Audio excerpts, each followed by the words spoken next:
عرض کرنا یہ ہے کہ صحابہ مرد بھی اور صحابہ مسئولات بھی، ان کے سامنے ایک مقصد تھا، ان کے سامنے ایک منزل تھی. وہ کیا؟ کہ اللہ کا دین پوری دنیا میں زندہ ہو جائے، اللہ کے احکامات پوری دنیا میں زندہ ہو جائے. کوئی مسلمان تو مسلمان، کوئی کافر بھی ایمان لائے بغیر نہ رہے، اور ہر کافر مسلمان ہو کر دوزخ سے بچ جائے، جنت میں جانے والا. ہمارے بڑے فرماتے ہیں کہ اب تک جو ہماری محنت ہو رہی ہے یہ تو حضور والی محنت کے زندہ کرنے کی محنت ہے. حضور والی محنت تو ابھی تک مجھ سے آئے ہی نہیں. جد و جہد کی جد و جہد، حضور صلی اللہ علیہ وسلم کی محنت ہے، اس محنت کو زندہ کرنے والی محنت ہے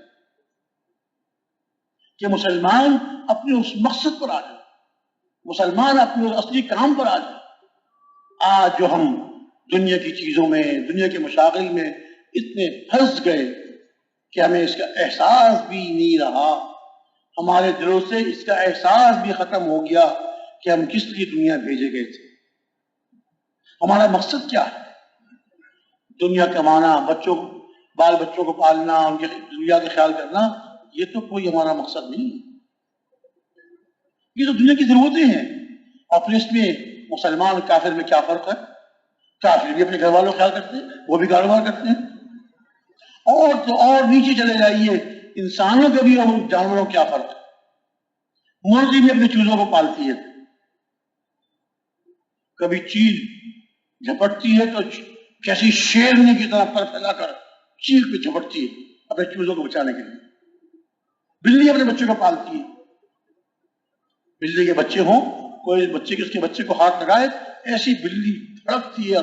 اگر تو اس کو معلوم ہے کہ بچے کو پیار کر رہا ہے پھر تو بیٹھی جاتی ہے، ہاں میرے بچے کو پیار کر.